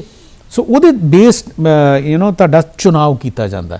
ਇਹ ਸਾਰੀਆਂ ਜਿਹੜੀਆਂ ਟੈਕਨੀਕਸ ਨੇ ਤੁਹਾਡੀਆਂ ਸਿਲੈਕਸ਼ਨ ਦੀਆਂ, ਕਿਸੇ ਵੀ ਉਦਯੋਗਿਕ ਇਕਾਈ ਨੂੰ ਲੈ ਕੇ ਜਿਹੜੀਆਂ ਪਲੇਸਮੈਂਟ ਡਰਾਈਵਸ ਵਾਸਤੇ ਕਿਸੇ ਸਕੂਲ, ਯੂਨੀਵਰਸਿਟੀ ਜਾਂ ਕਾਲਜ ਦੇ ਵਿੱਚ ਆਉਂਦੀਆਂ ਨੇ, ਇਹ ਫਸਟ ਈਅਰ ਤੋਂ ਉਹਨਾਂ ਨੂੰ ਅਵਗਤ ਕਰਵਾਇਆ ਜਾਂਦਾ ਤਾਂ ਕਿ ਉਹ ਬੱਚਾ ਆਪਣੇ ਆਪ ਨੂੰ ਤਿਆਰ ਕਰ ਸਕੇ ਜਦੋਂ ਵੀ ਉਹ ਪ੍ਰੀ ਫਾਈਨਲ ਈਅਰ ਜਾਂ ਫਾਈਨਲ ਈਅਰ ਦੇ ਵਿੱਚ ਉਹ ਡਰਾਈਵਸ ਆਉਂਦੀਆਂ ਨੇ ਜੀ। ਤੇ ਸ਼ਖਸੀਅਤ ਉਸਾਰੀ ਦੇ ਵਿੱਚ ਇਹ ਕੋਰਸਸ, ਜੇ ਵਿਦਿਆਰਥੀ ਕਿਸੇ ਵੀ ਤਕਨੀਕੀ ਸਿੱਖਿਆ ਦੇ ਕੋਰਸਸ ਦੇ ਨਾਲ ਜੁੜਿਆ ਹੋਇਆ ਹੈ, ਤੇ ਸੰਪੂਰਨ ਸ਼ਖਸੀਅਤ ਉਸਾਰੀ ਦੇ ਵਿੱਚ ਕਿਵੇਂ ਹੋਰ ਸਹਾਈ ਹੋ ਸਕਦੇ ਨੇ? ਦੇਖੋ, ਹਾਂ, ਤੁਸੀਂ ਬਹੁਤ ਅੱਛੀ ਗੱਲ ਕੀਤੀ ਹੈ। ਓਵਰਆਲ ਜਿਹੜੀ ਪਰਸਨੈਲਿਟੀ ਹੈ ਨਾ, ਓਵਰਆਲ ਪਰਸਨੈਲਿਟੀ ਸਿਰਫ ਕਿਸੇ ਨੂੰ ਸਾਇੰਸ ਦੇ 2 ਅੱਖਰ ਆਉਣ ਇਹੀ ਮੈਨੇ ਨਹੀਂ ਰੱਖਦਾ ਜੀ। ਸਾਡੇ ਇਨਸਾਨ ਦੇ ਦਿਮਾਗ ਦੇ ਨਾ 4 ਪਾਰਟਸ ਨੇ, ਇੱਕ ਫਰੰਟ ਹੈ, ਬੈਕ ਹੈ, ਲੈਫਟ ਔਰ ਰਾਈਟ ਹੈ। ਇਹਨਾਂ ਚਾਰਾਂ ਦਾ ਐਕਟਿਵ ਹੋਣਾ ਬੜਾ ਜ਼ਰੂਰੀ ਹੈ। ਜੇ ਕਿਸੇ ਦਾ ਲੈਫਟ ਸਾਈਡ ਜ਼ਿਆਦਾ ਚੱਲਦਾ ਤੇ ਇਹਦਾ ਮਤਲਬ ਉਹ ਕਿਤੇ ਨਾ ਕਿਤੇ ਸਾਇੰਸ ਵੱਲ ਜਾਂ ਮੈਥਮੈਟੀਕਲ ਇਕੁਏਸ਼ਨਸ ਵੱਲ ਬਹੁਤ ਅੱਛਾ, ਰਾਈਟ ਸਾਈਡ ਸਾਡਾ ਇਹ ਕਹਿੰਦਾ ਹੈ ਵੀ ਇਹ ਆਰਟਸ ਦੇ ਵਿੱਚ ਬਹੁਤ ਅੱਛਾ। ਜਦੋਂ ਕਿ ਹੋਣਾ ਇਹ ਚਾਹੀਦਾ ਕਿ ਇੱਕ ਬੱਚੇ ਦਾ ਸੰਪੂਰਨ ਵਿਕਾਸ ਜਿਹੜਾ ਹੈ ਉਹ ਨੱਚੇ, ਗਾਵੇ, ਖੇਡੇ, ਫੁੱਲਾਂ ਦੀ ਵਿਆਖਿਆ ਵੀ ਕਰੇ, ਠੰਡੀ ਹਵਾ ਦੀ ਗੱਲ ਵੀ ਕਰੇ, ਬੱਦਲਾਂ ਦੀ ਗੱਲ ਵੀ ਕਰੇ, ਮੀਂਹ ਦੀ ਗੱਲ ਵੀ ਕਰੇ, ਲੇਕਿਨ ਨਾਲ ਹੀ ਨਾਲ ਉਹ ਆਪਣੇ ਸਾਇੰਟੀਫਿਕ ਟੈਂਪਰਾਮੈਂਟ ਨੂੰ ਵੀ ਸਮਝੇ। ਜਦੋਂ ਅਸੀਂ ਦੇਖੋ ਹੁਣ ਘਰਾਂ ਦੇ ਵਿੱਚ ਅਸੀਂ ਜਿਹੜੇ ਅਸੀਂ ਇੰਡੀਅਨ ਆ, ਅਸੀਂ ਬੇਸਿਕਲੀ ਸਾਰੇ ਰਿਲੀਜੀਅਸ ਹਾਂ, ਅਸੀਂ ਮਹਾਂਪੁਰਸ਼ਾਂ ਦੀਆਂ ਗੱਲ ਕਰਦੇ ਹਾਂ। ਭਗਵਾਨ ਰਾਮ ਨੇ ਸੇਤੂ ਨਿਰਮਾਣ ਕੀਤਾ, ਲੇਕਿਨ ਅਸੀਂ ਕਦੀ ਵੀ ਜਦੋਂ ਸੇਤੂ ਨਿਰਮਾਣ ਦੀ ਗੱਲ, ਇਹ ਸਾਇੰਸ ਹੈ, ਇਹਨੂੰ ਸਮਝਣਾ ਬੜਾ ਜ਼ਰੂਰੀ ਹੈ। ਅੱਜ ਦੀ ਤਰੀਕ ਦੇ ਵਿੱਚ ਵੀ ਨਾਸਾ ਨੇ ਵੀ ਦੱਸ ਦਿੱਤਾ ਕਿ ਇੱਥੇ ਕਦੀ ਸੇਤੂ ਸੀਗਾ, ਲੇਕਿਨ ਇਹ ਜਾਣਨ ਦੀ ਕੋਸ਼ਿਸ਼ ਕੀਤੀ ਵੀ ਜਿਹੜੇ ਪੱਥਰ ਨੇ ਉਹ ਪਾਣੀ ਦੇ ਉੱਪਰ ਕਿਉਂ ਤੈਰ ਰਹੇ ਸਨ। ਇਹ ਬੱਚਿਆਂ ਨੂੰ ਦੱਸਣਾ ਬੜਾ ਜ਼ਰੂਰੀ ਹੈ। ਪੱਥਰ ਦੇ ਉੱਪਰ ਉਹ ਚੀਜ਼ ਤੈਰਦੀ ਹੈ ਜਿਹੜੀ ਪਾਣੀ ਤੋਂ ਹਲਕੀ ਹੁੰਦੀ ਹੈ। ਇਹਦਾ ਮਤਲਬ ਉਹਨਾਂ ਪੱਥਰਾਂ ਦਾ ਇਸਤੇਮਾਲ ਕੀਤਾ ਗਿਆ ਉੱਥੇ ਜਿਹੜੇ ਪਾਣੀ ਤੋਂ ਹਲਕੇ ਸਨ। ਉਹਨੂੰ ਅਸੀਂ ਸਾਇੰਸ ਦੀ ਟਰਮ ਦੇ ਵਿੱਚ ਕਹਿੰਦੇ ਹਾਂ ਸਪੈਸੀਫਿਕ ਗ੍ਰੈਵਿਟੀ। ਉਹ ਮੈਂ ਸਪੈਸੀਫਿਕ ਗ੍ਰੈਵਿਟੀ ਸਮਝਾਦਾ, ਜਿੱਦਾਂ ਸਰੋਤਿਆਂ ਨੂੰ ਸਮਝਾਦਾ, ਸੌਖਾ ਲੱਗੇਗਾ। ਜਿਹੜੇ ਸਾਡੇ ਪੈਰ ਸਾਫ਼ ਕਰਨ ਵਾਲੇ ਆਮ ਤੌਰ ਤੇ ਵਾਸ਼ਰੂਮਸ ਦੇ ਅੰਦਰ ਝਾਵੇਂ, ਅਸੀਂ ਕਹਿੰਦੇ ਨਾ ਝਾਵਾਂ ਰੱਖਿਆ ਹੋਇਆ ਅੱਡੀਆਂ ਸਾਫ਼ ਕਰਨ ਵਾਲੇ, ਉਹ ਇੱਕ ਰੌਕ ਹੁੰਦੀ ਹੈ ਜਿਹਨੂੰ ਅਸੀਂ ਪਿਊਮਿਸ ਕਹਿੰਦੇ ਹਾਂ। ਔਰ ਇਹ ਜਿਹੜੀ ਪਿਊਮਿਸ ਹੈ, ਜੇ ਇਹਨੂੰ ਟਰੀਟ ਨਹੀਂ ਕੀਤਾ ਗਿਆ, ਜੇ ਓਰੀਜਨਲ ਹੈ, ਤਾਂ ਇਹਦੀ ਜਿਹੜੀ ਸਪੈਸੀਫਿਕ ਗ੍ਰੈਵਿਟੀ ਹੈ, ਘਣਤਾ ਜਿਹੜੀ ਹੈ ਉਹ 1 ਤੋਂ ਘੱਟ ਹੁੰਦੀ ਹੈ। ਇਹਨੂੰ ਤੁਸੀਂ ਪਾਣੀ ਦੇ ਉੱਪਰ ਰੱਖੋ, ਤੈਰੇਗਾ। ਸੋ ਬੱਚੇ ਨੂੰ ਸਮਝਾਉਣਾ ਬੜਾ ਜ਼ਰੂਰੀ ਹੈ ਕਿ ਜੇ ਉਸ ਵੇਲੇ ਇਹਨਾਂ ਚੀਜ਼ਾਂ ਦਾ ਇਸਤੇਮਾਲ ਕੀਤਾ ਗਿਆ, ਜਦੋਂ ਭਗਵਾਨ ਰਾਮ ਕੋ ਕੁਝ ਨਹੀਂ ਸੀ, ਉੱਥੇ ਤਾਂ ਉਹ ਸਿਰਫ ਬਾਨਰ ਸੈਨਾ ਦੇ ਨਾਲ ਖੜੇ ਨੇ, ਕੁਝ ਨਹੀਂ ਹੈ। ਤੇ ਜੇ ਪੱਥਰ ਤੈਰਿਆ ਤੇ ਕਿਉਂ ਤੈਰਿਆ? ਕਿਉਂਕਿ ਉਹਦੀ ਸਪੈਸੀਫਿਕ ਗ੍ਰੈਵਿਟੀ 1 ਤੋਂ ਘੱਟ ਸੀ। ਤੇ ਸਾਡਾ ਜਿਹੜਾ ਬੱਚਾ ਹੈ ਉਹ ਵਿਸ਼ਵਾਸ ਕਰੇਗਾ ਇਸ ਚੀਜ਼ ਦੇ ਉੱਪਰ, ਨਾ ਕਿ ਅੰਧ ਵਿਸ਼ਵਾਸੀ ਬਣੇਗਾ।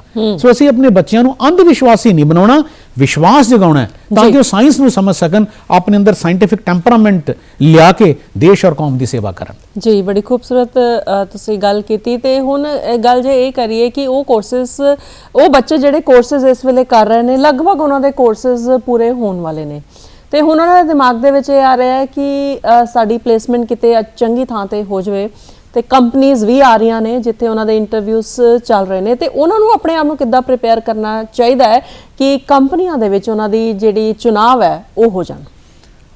ਜਿਸ ਤਰ੍ਹਾਂ ਕਿ ਮੇਗਾ ਜੀ ਮੈਂ ਤੁਹਾਨੂੰ ਦੱਸਿਆ, ਇਹ ਕੋਈ ਸਿਲੈਕਸ਼ਨ ਪ੍ਰੋਸੀਜਰ ਜਾਂ ਉਸ ਚੀਜ਼ ਵਾਸਤੇ ਤਿਆਰ ਕਰਨਾ ਕੋਈ 10 ਜਾਂ 15 ਦਿਨ ਦਾ ਕੰਮ ਨਹੀਂ ਹੁੰਦਾ। ਨਹੀਂ ਹੈ, ਬਿਲਕੁਲ ਬਿਲਕੁਲ। ਇੱਕ ਬੱਚੇ ਨੂੰ ਸ਼ੁਰੂ ਤੋਂ ਹੀ ਆਪਣੇ ਆਪ ਨੂੰ ਤਿਆਰ ਕਰਨਾ ਪੈਂਦਾ। ਹੁਣ ਜਿਸ ਤਰ੍ਹਾਂ ਮੈਂ ਤੁਹਾਡੇ ਨਾਲ ਗੱਲ ਕਰਦਾ PSUs, ਪਬਲਿਕ ਸੈਕਟਰ ਅੰਡਰਟੇਕਿੰਗਸ ਜਿਹੜੀਆਂ ਨੇ, ਜਿੱਥੇ ਸਰਕਾਰ ਦਾ ਸਟੇਕ ਜਿਹੜਾ ਸ਼ੇਅਰ ਹੁੰਦਾ ਉਹ ਮੋਰ ਦੈਨ 50% ਹੁੰਦਾ, ਜਿਹਦੇ ਵਿੱਚ ਤੁਹਾਡੇ ਕੋਲੇ ਇੰਡੀਅਨ ਆਇਲ ਆ ਗਿਆ, ਭਾਰਤ ਪੈਟਰੋਲੀਅਮ ਆ ਗਿਆ, ONGC ਆ ਗਈ, GAIL gas authority of India limited ਆ ਗਈ, ਇੰਜੀਨੀਅਰਸ ਇੰਡੀਆ ਲਿਮਿਟਿਡ ਆ ਗਿਆ। ਇਹਨਾਂ ਦੇ ਵਿੱਚ ਇਹੋ ਜਿਹੇ ਜਿਹੜੇ ਚੰਗੇ ਅਦਾਰੇ ਨੇ, ਇਹਨਾਂ ਨੇ ਤੁਹਾਡੀ ਯੂਨੀਵਰਸਿਟੀ ਦੇ ਵਿੱਚ ਕਿੰਨੇ ਨੰਬਰ ਆਏ ਉਹ ਕੋਈ ਮੈਟਰ ਨਹੀਂ ਕਰਦਾ। ਇੱਕ ਸਾਡਾ ਨੈਸ਼ਨਲ ਲੈਵਲ ਦਾ ਟੈਸਟ ਹੁੰਦਾ ਜਿਹਨੂੰ ਅਸੀਂ ਇੰਜੀਨੀਅਰਿੰਗ ਦੇ ਵਿੱਚ ਕਹਿੰਦੇ ਹਾਂ gate graduate aptitude test of engineering.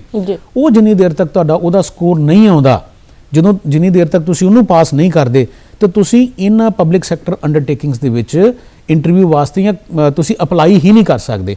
ਹੁਣ ਜਿਹੜੀ ਇਹ graduate aptitude test of engineering ਹੈ, ਇਹਦੀ ਤਿਆਰੀ ਤਾਂ ਤੁਹਾਨੂੰ ਸ਼ੁਰੂ ਤੋਂ ਉਹਦੇ ਵਿੱਚ ਮੈਥਮੈਟਿਕਸ ਦੇ ਵੀ ਸਵਾਲ ਆਉਣੇ ਨੇ, ਇੰਜੀਨੀਅਰਿੰਗ ਦੇ ਵੀ ਆਉਣੇ ਨੇ। ਮੈਥਮੈਟਿਕਸ ਤਾਂ ਤੁਸੀਂ ਫਸਟ ਸਮੈਸਟਰ ਦੇ ਵਿੱਚ, ਸੈਕੰਡ 'ਚ ਪੜ੍ਹਦੇ ਹੋ, ਫਸਟ ਈਅਰ 'ਚ ਪੜ੍ਹਦੇ ਹੋ, ਇਹਦਾ ਮਤਲਬ ਤੁਹਾਨੂੰ ਫਸਟ ਈਅਰ ਤੋਂ ਹੀ ਉਹਦੀ ਤਿਆਰੀ ਕਰਨੀ ਸ਼ੁਰੂ ਪੈਗੀ। ਇੱਕ ਬੱਚਾ ਡਿਫੈਂਸ ਫੋਰਸਿਸ ਦੇ ਵਿੱਚ ਜਾਣਾ ਚਾਹੁੰਦਾ, ਉਹ ਕਹਿੰਦਾ ਜੀ ਮੈਂ ਆਰਮੀ 'ਚ ਜਾਣਾ, ਮੈਂ ਨੇਵੀ 'ਚ ਜਾਣਾ, ਮੈਂ 에ਅਰ ਫੋਰਸ ਦੇ ਵਿੱਚ ਜਾਣਾ। ਉਹ 15 ਦਿਨ ਦੀ ਤਿਆਰੀ ਨਹੀਂ ਹੈ, ਉਹ ਸਾਈਕੋਲੋਜੀਕਲ ਜਿਹੜਾ ਉਹਦਾ ਫਰੇਮ ਆਫ ਮਾਈਂਡ ਹੈ ਉਹ ਫਸਟ ਈਅਰ ਤੋਂ ਹੀ ਸਾਨੂੰ ਤਿਆਰ ਕਰਵਾਉਣਾ ਪੈਣਾ। ਸਾਨੂੰ ਇਨਵਾਈਟ ਕਰਨੇ ਪੈਣਗੇ ਐਕਸਪਰਟਸ ਆਪਣੇ ਕਾਲਜ ਦੇ ਵਿੱਚ ਜਿਹੜੇ ਉਹਨਾਂ ਦੀ ਉਸ ਤਰੀਕੇ ਦੇ ਨਾਲ ਤਿਆਰੀ ਕਰਵਾਉਣ। ਸਾਨੂੰ ਉਹਨਾਂ ਦੇ ਟਿਊਟੋਰੀਅਲ, ਸਾਨੂੰ ਉਹਨਾਂ ਦੀਆਂ ਅਸਾਈਨਮੈਂਟਸ ਨੂੰ ਇਸ ਤਰੀਕੇ ਦੇ ਨਾਲ ਤਿਆਰ ਕਰਵਾਉਣਾ ਪਏਗਾ ਬੱਚੇ ਨੂੰ, ਜਿਹੜੀ ਤੁਸੀਂ ਗੱਲ ਕੀਤੀ ਸਧਾਰਨ ਤੋਂ ਅਸਧਾਰਨ, ਤਾਂ ਕਿ ਉਹ ਨੈਸ਼ਨਲ ਲੈਵਲ ਦੀਆਂ ਜਿਹੜੀਆਂ ਇਕਾਈਆਂ ਨੇ, ਉਦਯੋਗ ਨੇ, ਜਿਹੜੇ ਸਾਡੇ ਪਬਲਿਕ ਸੈਕਟਰ ਅੰਡਰਟੇਕਿੰਗਸ ਨੇ ਜਾਂ ਬਹੁਤ ਅੱਛੇ ਸਾਡੇ ਉਦਯੋਗਿਕ ਘਰਾਣੇ ਨੇ, ਉਹਨਾਂ ਵਾਸਤੇ ਉਹਨਾਂ ਨੂੰ ਤਿਆਰ ਕੀਤਾ ਜਾ ਸਕੇ। ਇਹ ਰਾਈਟ ਫਰਮ ਫਸਟ ਈਅਰ ਅਸੀਂ ਤਿਆਰੀ ਕਰਵਾਉਣੀ ਹੈ ਜੀ। ਤੇ ਡਾਕਟਰ ਸਾਹਿਬ, ਤੇ ਜਿਸ ਤਰ੍ਹਾਂ ਲਗਾਤਾਰ ਅਸੀਂ ਗੱਲਬਾਤ ਕਰ ਰਹੇ ਹਾਂ ਤਕਨੀਕੀ ਸਿੱਖਿਆ ਦੀ, ਤੇ ਬਹੁਤ ਸਾਰੇ ਵਿਦਿਆਰਥੀ ਇਸ ਪ੍ਰੋਗਰਾਮ ਨੂੰ ਦੇਖ ਵੀ ਰਹੇ ਨੇ, ਮਾਪੇ ਵੀ ਇਸ ਪ੍ਰੋਗਰਾਮ ਨੂੰ ਦੇਖ ਰਹੇ ਨੇ, ਤੇ ਕੋਈ ਸੁਨੇਹਾ ਤੁਸੀਂ ਜ਼ਰੂਰ ਵਿਦਿਆਰਥੀਆਂ ਨੂੰ, ਮਾਪਿਆਂ ਨੂੰ ਦਿਓ ਤਾਂ ਕਿ ਇਹਨਾਂ ਕੋਰਸਿਸ ਨੂੰ ਸਮਝ ਸਕਣ ਤੇ ਭਵਿੱਖ ਉਹਨਾਂ ਦਾ ਸੁਨਹਿਰਾ ਹੋ ਸਕੇ ਤੇ ਇੱਕ ਚੰਗੇ ਕੋਰਸ ਦਾ ਚੁਣਾਵ ਕਰ ਸਕਣ। ਸਾਰੇ ਹੀ ਸਰੋਤਿਆਂ ਨੂੰ, ਜਿੰਨੇ ਵੀ ਪੇਰੈਂਟਸ ਸੁਣ ਰਹੇ ਨੇ ਔਰ ਬੱਚੇ ਸੁਣ ਰਹੇ ਨੇ, ਉਹਨਾਂ ਨੂੰ ਇੱਕੋ ਹੀ ਮੇਰਾ ਸੁਝਾਅ ਹੈ ਕਿ ਆਪਣੀ ਜਿਹੜੀ ਤੁਸੀਂ 10th ਤੱਕ ਦੀ ਪੜ੍ਹਾਈ ਹੈ ਜਾਂ +2 ਦੀ ਪੜ੍ਹਾਈ ਹੈ, ਬਹੁਤ ਅੱਛੇ ਤਰੀਕੇ ਦੇ ਨਾਲ ਕਰਨੀ ਹੈ। ਕਰੈਮਿੰਗ ਨਹੀਂ ਕਰਨੀ, ਰੱਟਾ ਨਹੀਂ ਲਾਉਣਾ, ਚੀਜ਼ਾਂ ਨੂੰ ਸਮਝਣਾ ਹੈ ਔਰ ਤਕਨੀਕੀ ਸਿੱਖਿਆ ਦੇ ਰੁਝਾਨ ਨੂੰ ਸਮਝਦਿਆਂ ਹੋਇਆਂ, ਇਹਦੀ ਇੰਪੋਰਟੈਂਸ ਜਿਹਦੀ ਕਿ ਮੈਂ ਇੰਨੀ ਦੇਰ ਤੋਂ ਗੱਲ ਕਰ ਰਿਹਾ, ਉਹਨੂੰ ਸਮਝਦਿਆਂ ਹੋਇਆਂ ਤੁਸੀਂ ਕਿਸੇ ਵੀ ਇੰਸਟੀਟਿਊਸ਼ਨ ਦਾ ਚੁਣਾਵ ਇੱਦਾਂ ਕਰਨਾ ਕਿ ਉੱਥੇ 4 ਸਾਲ ਜਾਂ 3 ਸਾਲ ਤੁਸੀਂ ਰਹਿਣ ਤੋਂ ਬਾਅਦ ਬਹੁਤ ਕੌਨਫੀਡੈਂਟ ਫੀਲ ਕਰੋ। ਜਦੋਂ ਵੀ ਤੁਸੀਂ ਕਿਸੇ ਇੰਸਟੀਟਿਊਸ਼ਨ ਦਾ ਚੁਣਾਵ ਕਰੋ ਤਾਂ ਮਾਂ-ਬਾਪ ਦਾ ਪਹਿਲਾ ਫਰਜ਼ ਬਣਦਾ ਹੈ ਉਸ ਇੰਸਟੀਟਿਊਸ਼ਨ ਦੇ ਜਿਹੜੇ ਵੀ ਕਾਉਂਸਲਰਸ ਨੇ, ਉੱਥੇ ਜਾ ਕੇ ਪੁੱਛਿਆ ਜਾਵੇ ਇੰਸਟੀਟਿਊਸ਼ਨ ਦੇ ਕਿਸੇ ਵੀ ਪਬਲਿਕ ਰਿਲੇਸ਼ਨ ਆਫੀਸਰ ਕੋਲੋਂ, ਪ੍ਰਿੰਸੀਪਲ ਸਾਹਿਬਾਨ ਕੋਲੋਂ, ਕਿ ਤੁਹਾਡੇ ਕਿੰਨੇ ਬੱਚੇ ਇੰਡੀਅਨ ਇੰਜੀਨੀਅਰਿੰਗ ਸਰਵਿਸਿਜ਼ ਦੇ ਵਿੱਚ ਗਏ ਨੇ, ਕਿੰਨੇ ਬੱਚੇ ਪਬਲਿਕ ਸੈਕਟਰ ਅੰਡਰਟੇਕਿੰਗਸ ਦੇ ਵਿੱਚ ਗਏ ਨੇ, ਕਿੰਨੇ ਬੱਚਿਆਂ ਦਾ ਗੇਟ ਕੁਆਲੀਫਾਈਡ ਹੈ, graduate aptitude test of engineering, ਕਿੰਨੇ ਬੱਚੇ ਜਿਹੜੇ ਨੇ ਅਲੱਗ-ਅਲੱਗ ਜਿਹੜੀਆਂ ਸਾਡੀਆਂ ਉਦਯੋਗਿਕ ਘਰਾਣੇ ਨੇ ਉਹਦੇ ਵਿੱਚ ਕਿਸ ਪੈਕੇਜ ਦੇ ਉੱਪਰ ਗਏ ਨੇ, ਕਿੰਨੀਆਂ ਲੜਕੀਆਂ ਤੁਹਾਡੀਆਂ ਪਿਛਲੇ ਦਿਨਾਂ ਦੇ ਵਿੱਚ ਸ਼ਾਰਟਲਿਸਟ ਹੋਈਆਂ ਨੇ। ਜੇ ਤੁਹਾਨੂੰ ਇਹ ਕਨਵਿੰਸਿੰਗ ਲੱਗੇ ਕਿ ਇਹ ਜਿਹੜਾ ਉਹ ਇੰਸਟੀਟਿਊਸ਼ਨ ਹੈ ਜਿੱਥੇ ਬੱਚੇ ਅਲੱਗ-ਅਲੱਗ ਖੇਤਰਾਂ ਦੇ ਵਿੱਚ ਗਏ ਨੇ, ਤੇ ਤੁਸੀਂ ਚੁਣਾਵ ਕਰੋ ਉਹਨਾਂ ਇੰਸਟੀਟਿਊਸ਼ਨ ਦਾ, ਨਾ ਕਿ ਇਸ ਚੀਜ਼ ਦੇ ਉੱਪਰ ਤੁਸੀਂ ਆਪਣੇ ਬੱਚੇ ਨੂੰ ਦਾਖਲ ਕਰਾਓ। ਕੋਈ ਇੰਸਟੀਟਿਊਸ਼ਨ ਤੁਹਾਨੂੰ ਇਹ ਕਹਿੰਦਾ ਕਿ ਮੈਂ ਜੀ ਤੁਹਾਡੀ 50% ਜਿਹੜੀ ਆ ਉਹ ਫੀਸ ਲੈਸ ਕਰ ਦਿੰਦਾ, ਤੁਸੀਂ ਮੇਰੇ ਕੋਲੇ ਆ ਜਾਓ, ਮੈਂ ਤੁਹਾਡੀ 1 ਸਾਲ ਦੀ ਫੀਸ ਮਾਫ ਕਰ ਦਿੰਦਾ, ਮੈਂ ਤੁਹਾਨੂੰ ਲੈਪਟਾਪ ਵੀ ਦੇ ਦਿੰਦਾ, ਤੁਸੀਂ ਮੇਰੇ ਕੋਲੇ ਆ ਜਾਓ। ਉਹ ਤੁਸੀਂ ਉੱਥੇ ਚਲੇ ਜਾਓ ਤੇ ਕਲਾਸਾਂ ਲੱਗਣ ਨਾ, ਤੇ 3 ਸਾਲ ਬੱਚੇ, 3 ਸਾਲ ਤੋਂ ਬਾਅਦ ਬੱਚਾ ਆਪਣੇ ਆਪ ਨੂੰ ਥੋੜਾ ਜਿਹਾ ਡੀਮੋਰਲਾਈਜ਼ ਜਿਹੜਾ ਫੀਲ ਕਰੇ, ਫਿਰ ਉਹ ਕੈਨੇਡਾ ਵੱਲ ਰੁਝਾਨ ਕਰੇ, ਕਿਉਂਕਿ ਪੜ੍ਹੇ ਤਾਂ ਹੈ ਨਹੀਂ ਅਸੀਂ 3 ਸਾਲ, ਤੇ ਫਿਰ ਚੌਥੇ ਸਾਲ 'ਚ ਆ ਕੇ ਜਾਂ ਐਂਡ 'ਚ ਜਾ ਕੇ ਕੈਨੇਡਾ ਸਾਨੂੰ ਯਾਦ ਆਉਣਾ ਸ਼ੁਰੂ ਹੋ ਜਾਂਦਾ। ਉਹ ਜਿਹੜੇ ਬੱਚੇ ਸਾਡੇ ਇੱਥੇ ਪੜ੍ਹਦੇ ਨੇ 4 ਸਾਲ ਜਾਂ 3 ਸਾਲ, ਉਹਨਾਂ ਨੂੰ ਕਦੇ ਕੈਨੇਡਾ ਜਾਂ ਇੱਧਰ ਉੱਧਰ ਦੇਖਣ ਦੀ ਲੋੜ ਨਹੀਂ। ਹਿੰਦੁਸਤਾਨ ਦੇ ਵਿੱਚ ਹੀ ਬਹੁਤ ਅੱਛੀਆਂ ਅਪਰਚੁਨਿਟੀਜ਼ ਨੇ ਔਰ ਆਪਣੇ ਸਮਾਜ ਨੂੰ ਜਿਹੜੀ ਦੇਣ ਹੈ ਜਾਂ ਸੇਵਾ ਕਰਨ ਦੇ ਬਹੁਤ ਅੱਛੇ ਮੌਕੇ ਨੇ ਜੇ ਅਸੀਂ 3 ਜਾਂ 4 ਸਾਲ ਪੜ੍ਹਦੇ ਹਾਂ। ਇਸ ਕਰਕੇ ਸਾਰੇ ਮਾਪਿਆਂ ਨੂੰ ਇਹੀ ਹੈ ਕਿ ਜਿਹੜੇ ਇੰਸਟੀਟਿਊਸ਼ਨ ਦਾ ਚੁਣਾਵ ਹੈ ਉਹ ਤੁਸੀਂ ਬਹੁਤ ਧਿਆਨ ਦੇ ਨਾਲ ਕਰਨਾ, ਜਿਹੜੀਆਂ ਗੱਲਾਂ ਮੈਂ ਦੱਸੀਆਂ ਨੇ। ਔਰ ਬੱਚੇ ਜਿਹੜੇ ਨੇ ਕ੍ਰੈਮਿੰਗ ਨਾ ਕਰਨ, ਆਪਣੇ ਟੀਚਰਸ ਕੋਲੇ ਜਾਓ, ਪੁੱਛੋ, ਰੱਟੇ ਨਹੀਂ ਲਾਉਣੇ, ਚੀਜ਼ਾਂ ਨੂੰ, ਕਨਸੈਪਟ ਨੂੰ ਸਾਇੰਸ ਦੇ ਮਾਪਦੰਡ ਦੇ ਨਾਲ ਸਮਝਣਾ ਹੈ, ਨਾ ਕਿ ਅੰਧ ਵਿਸ਼ਵਾਸੀ। ਜੀ ਡਾਕਟਰ ਸਾਹਿਬ, ਤੁਸੀਂ ਸਟੂਡੀਓ ਦੇ ਵਿੱਚ ਆਏ, ਤਕਨੀਕੀ ਸਿੱਖਿਆ ਬਾਰੇ ਬਹੁਤ ਮਹੱਤਵਪੂਰਨ ਜਾਣਕਾਰੀ ਦਿੱਤੀ, ਤੁਹਾਡਾ ਬਹੁਤ ਬਹੁਤ ਸ਼ੁਕਰੀਆ। Thank you. ਔਰ ਸਾਰੇ ਸਰੋਤਿਆਂ ਨੂੰ ਪਿਆਰ ਭਰੀ ਸਤਿ ਸ਼੍ਰੀ ਅਕਾਲ। ਨਵਾਂ ਸਾਲ ਬਹੁਤ ਨੇੜੇ ਹੈ, ਨਵੇਂ ਸਾਲ ਦੀਆਂ ਬਹੁਤ ਬਹੁਤ ਸ਼ੁਭਕਾਮਨਾਵਾਂ। Thank you. ਕੰਨੀ ਮੁੰਦਰਾ ਪਾਵੀਂ ਥੈਂਕ ਯੂ ਸਰ। ਜਾਮੀਨਾ ਕੰਨੀ ਮੁੰਦਰਾ ਪਾਮੀਨਾ ਇਸ਼ਕ ਵਿੱਚ ਲੁੱਟਿਆ ਜਾਮੀਨਾ ਕੰਡੀਆਂ ਵਾਲੇ ਰਾਹ ਤੇ ਸਜਣਾ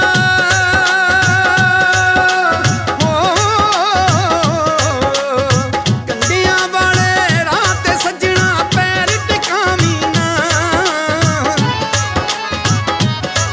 ਕੰਨੀ ਮੁੰਦਰਾ ਪਾਮੀਨਾ ਇਸ਼ਕ ਵਿੱਚ ਲੁੱਟਿਆ